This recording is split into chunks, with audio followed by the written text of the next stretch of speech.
Hey, Queen City Gaming fans. So welcome back for our RTR, our Read Tactics review of the Ossiarch Bonereapers. Today, guys, we are catching up where we left off. My apologies for the delay, guys. Life got a little crazy on me. Alrighty. So we finished up with the named heroes and our generic heroes. Now we're moving into our battle line and our other units. So we're going to start off here with the Mortek Guard. So the Mortek Guard are your core infantry skeleton guys. They're really cool, and they make up the backbone of a lot of armies that you see on the table. So they have 1 wound, 4 inch move, 4 save, and 10 bravery. Just like most death units, their bravery's really going to be maxed out. Now, these guys are really, really slow at 4 inches. So you really have to do a fine balance with them about using your martial prowess points to increase their speed by the speed buff. But they have a couple different options for kit out, loadout. So all of them have the shield like you see here, and then they can either get the swords or spear option. So the Nadendrite blade, which is what you see a lot of the smaller units, it's 1 inch range, 2 attacks, 3s to hit, 4s to wound, 1 rend, which is great to see on a battle line unit, and 1 damage. Now the alternative is the spear, and you see this in really large units. They have 2 inch range, 2 attacks, 3s to hit, 4s to wound, no rend, 1 damage. But with the increased range, you can kind of stack these guys up a little bit closer. All right. Now they also have another option, which is 1 in every 10 can have the Soul Cleaver Great Blade. It's kind of like their special weapon option. It's 1 inch range, 2 attacks, 3s to hit, 3s to wound, -1 rend, 1 damage. My only thing about it is, and we'll talk about this in a second, it doesn't get the Nadendrite weapon special rule. All right, so 1 model in every 10 can be a Necropolis. All right, add 1 to run and charge rolls for a unit that includes any Necropolis, which is the banner dude. All right, the Mortek Hecatos. 1 model in this unit can be the Mortek Hecatos. Add 1 to the attack characteristics of that model's melee weapons. This model is really important because he's the guy who can spend your martial prowess points. You have to have him to be able to do your attacks, so you have to be careful when you remove models from this unit. So they have their command ability and their special ability. So their ability is the Nadendrite weapons. If an unmodified hit roll for an attack made with this unit's blades or spear is a 6, that attack scores 2 hits on the target instead of 1. Make a wound and save roll for each hit. It really makes it to where I kind of don't even want to take this Great Blade, to be honest with you, because the bonus just isn't there. If you roll a 6 and you do the 2 hits, it kind of cancels out that 3+ to wound. So it's up to y'all what you would like to do. I'm not a big fan of the Soul Cleaver Great Blade. Sadly, I didn't look too much into this, and I built all mine with Soul Cleaver Great Blades, but not a huge deal. All right, their command ability, which is probably the best command ability in this entire book, is a Shield Wall. So you can use this command ability at the start of your command phase or combat phase. If you do so, pick 1 friendly Mortek Guard unit that includes a Mortek Hecatos. You can reroll save rolls for attacks that target that unit until the end of that combat phase. Now note, it is combat phase, not shooting phase, so this only works for your close combat attacks, but is still an amazing ability. As you saw with some of those battle reports where I played mine, it really saved their bacon against those pigs. All right.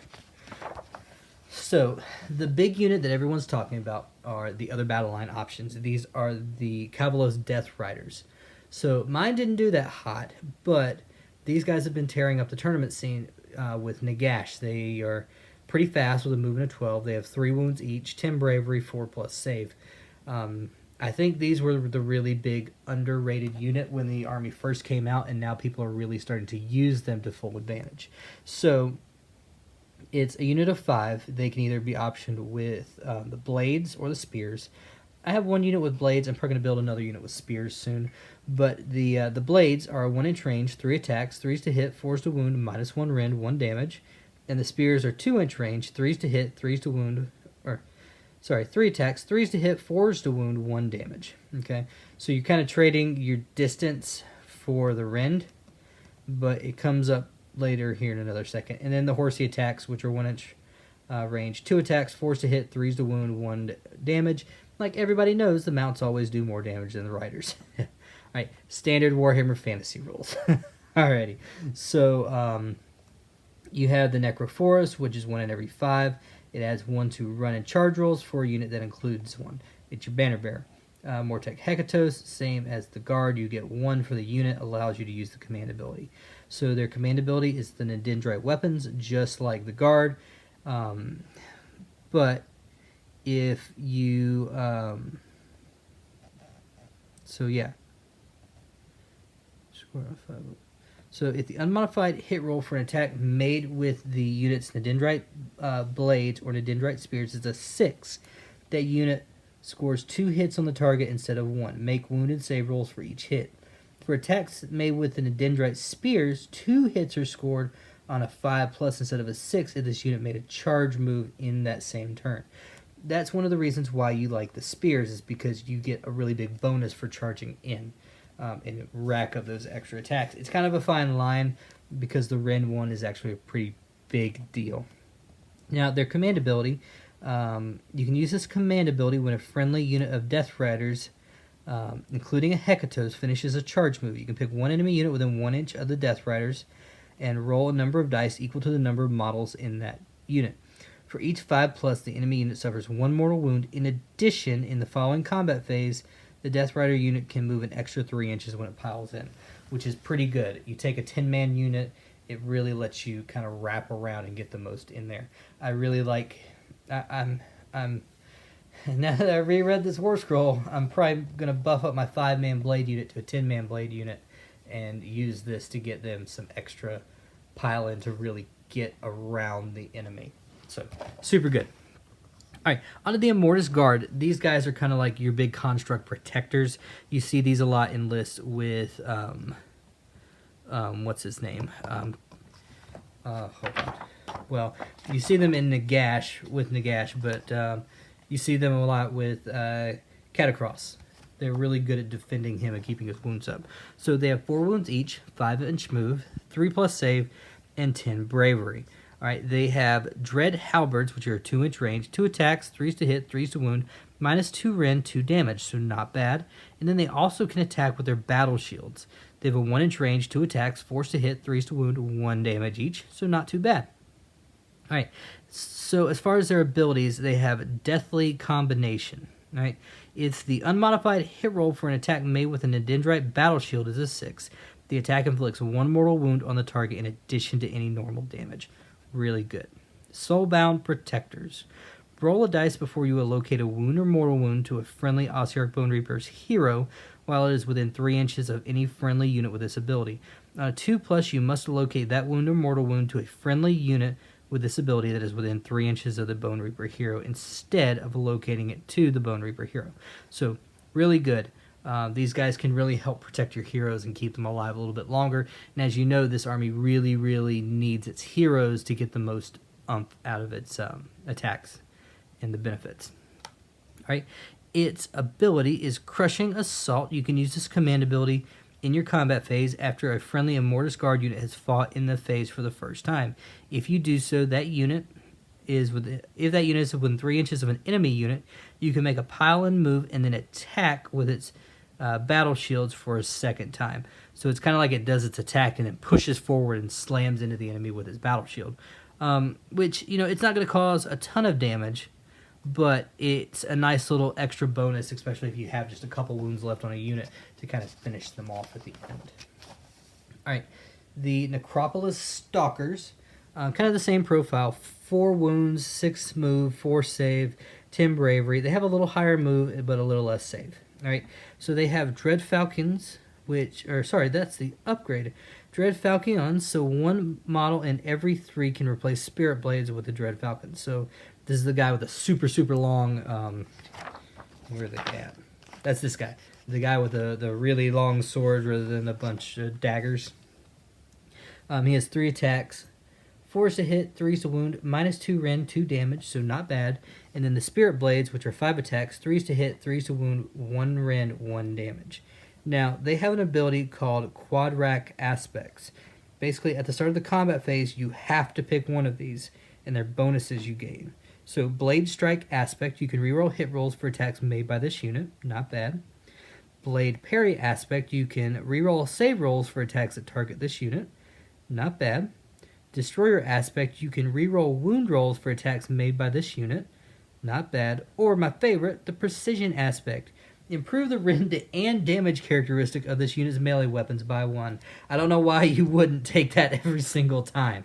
Alright, it's pretty fantastic.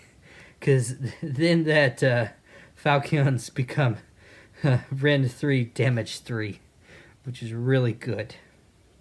Alrighty. So their command ability is Hunt and Kill. You can use this command ability at the start of your hero phase. If you do so, pick one friendly Necropolis Stalker unit. You can reroll run and charge rolls for that unit until your next hero phase. In addition, until your next hero phase, when the unit makes a move, you can pass across territory or terrain features in the same manner as a model that can fly. So they're basically like super hunters. Yeah. Okay. We got what? 4 more units. Okay. So the these are kind of the oldest kits in the army, which is surprising. I mean, technically they tie for oldest kits in the army.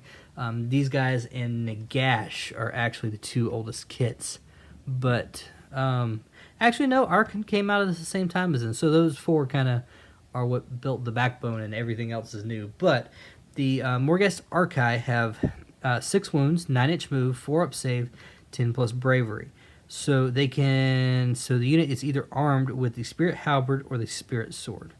So the halberds are 2-inch range, 3 attack, 3s to wound, 3s to hit, 3s to wound, -2 rend, 3 damage. And then the Spirit Swords are 1-inch range, 5 attacks, 3s to hit, 3s to wound, 1 rend, 2 damage. So pretty good. The unit has fly, and they have Heralds of the Accursed One. All right, subtract 1 from bravery characteristics from enemy units while they're within 6 inches of friendly Morghast. It's not a bad buff, but at the same time, most big battle shock tests are passed with just a command point anyway. So it's not bad, but it's not great. All right, Ebonrot armor. Each time you locate a wound or mortal wound, roll a dice. On a 5 up, the mortal wound is... Okay, so sorry, it's only mortal wounds. So each time you allocate a mortal wound to this unit, roll a dice. On a 5+, that mortal wound is negated. So not bad. Kind of gives them a little bit more survivability. Now, the Morghast Harbingers, which are kind of like your lessened armor, kind of fast guys, they have basically the same profile. The 6 wounds, 9 move, 4 save, 10 bravery. The weapons are the exact same. 3-5, 3-3, 3-3, 2-1, 3-2. Yeah, so the weapons are the same. They fly. They have the -1 bravery, but they have Harbingers of Death. You can attempt to charge with this unit if it is within 18 inches of an enemy unit instead of 12. Roll 3d6 instead of 2d6 when making a charge roll for this unit, which is really cool. I kind of like that. These guys would probably be the main ones I'd take, to be honest with you, and I would probably give them the Spirit Halberds for the increased damage. I don't know, but yeah, they're neat. They're okay. I don't see many armies using these. Most stick to like the Guard and either the Immortus Guard and the Mortec Guard, or they stick to more of like a Cavalist Death Rider type of army. So my favorite unit in the game, though, is the Mortec Crawler. You've seen some really cool videos I did, the one where I made the catapult that actually shoots, and then the review. But let's get into why I love this unit. So it has 12 wounds, a 4-inch move.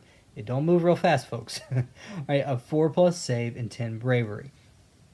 It has 3 different shooting profiles. The main one you're going to use is the Necrotic Skulls. It has a 6-inch minimum to 36-inch range with 3 attacks, 2s to hit, 3s to wound, and then it has various damages starting at 5 going all the way down to 1 based off the number of wounds you've taken.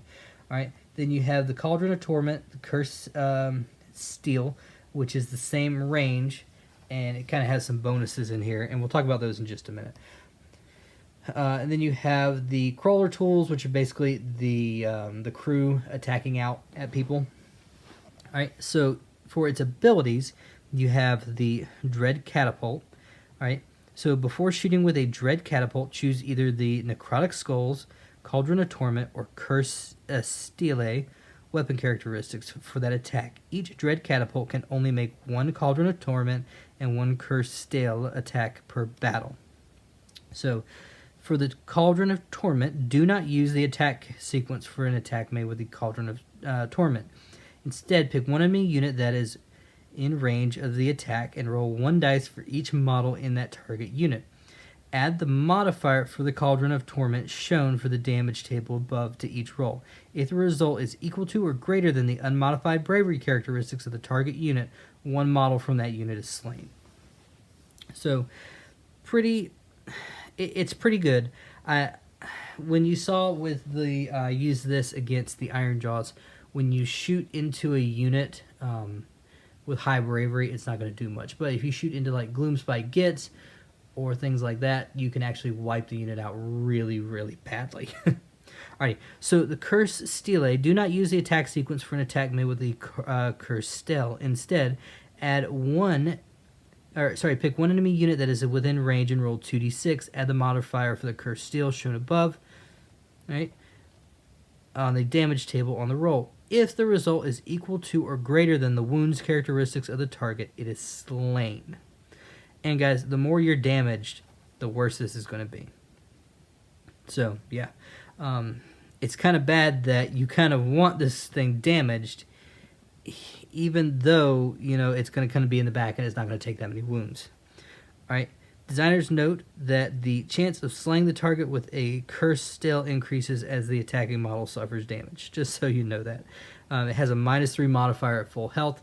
It goes to +3 when it has 10 plus wounds. So you really kind of want this thing damaged, and it wouldn't hurt to run an endless spell through it at the start of the game, really. Especially if you can drop it down to about 5, or make it take about 5 wounds. That's kind of the sweet spot. Because then you start unlocking your bonuses, and then it can kind of go down from there. And there are other ways to kind of do this a little bit too. But on to the last unit, guys, with the Gothazar Harvester. I don't know if you remember him, but Mr. Derek, the guy who did the... he played the Sylvaneth in the Loon Curse campaign, and he's done his Bonereapers and stuff on the channel too. He loves these and has a couple of them, and painted the heads on the Stormcast Eternal to match my Hollow Knights. But so the Gothazar Harvester has 10 wounds, 6-inch move, 4 to save, 10 bravery. They have melee weapons of Deathhead's Maw, or sorry, the missile weapons.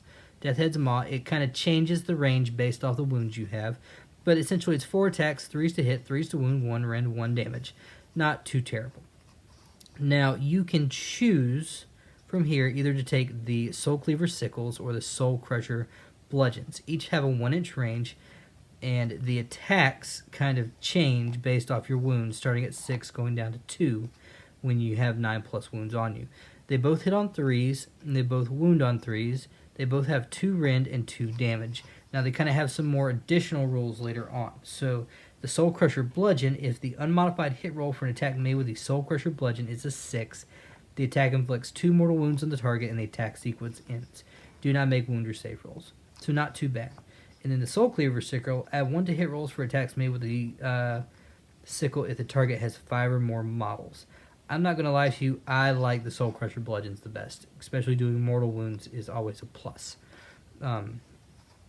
So then you also have the Hooves and Tails. So they have 4 attacks, 3s to hit. The wounds change based off of the number of wounds you have. 1 rend, 2 damage. So not too bad. Now, the big reason why you're going to take this guy is because of his special rule here called the Bone Harvest. Roll a dice each time a model is slain within 3 inches of this model. On a 4+, you can pick 1 friendly Ossiarch Bonereaper unit within 6 inches of this model. If you do so, and the slain model has a wounds characteristics of 4 or less, you can heal 1 wound allocated to that unit. If the slain model has a wound characteristics of 5 to 9, you can heal D3 wounds allocated to that unit. Or if the slain model has a wound characteristics of 10 or more, you can heal up to D6 wounds allocated to that unit. If there are no wounds allocated to the unit you pick, you can return a number of slain models to that unit with combined wound characteristics that is equal to or less than the number of wounds you have healed. Okay, So, kind of interesting. Slain. 3 inches of this model. And it's each time a model is slain. So it could be friendly or enemy units. So I kind of like him with like a 20-man unit of the Mortek Guard, or even him running up with the Cavalos Death Riders, and he can bring some models back into a unit after it's been damaged. I think he really fits in with the Mortek Guard. I would really like to see him in the middle, and then 2 units of 20 with the blades on both sides, and they just kind of make a pincer going up, which would be really good for him. Or you could even do it to where it's a 40-man blade unit and one of these on each side. So not too shabby of a model. I really like it. And the model is actually pretty cool too. You get a couple head options and things like that. But guys, we're going to stop here. And later on, we're going to talk about the Endless Spell, the War Scroll Battalions, as well as the terrain feature here in our next video.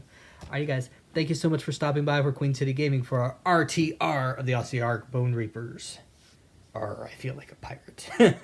Alright, but guys, thank you so much for dropping by Queen City Gaming. Signing out. Hey folks, welcome. Thank you so much for watching that video. This is Queen City Gaming.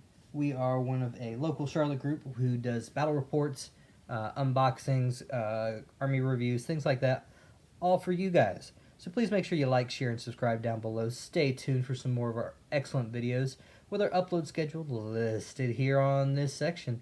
Thank you so much, guys. This is Queen City Gaming, signing out.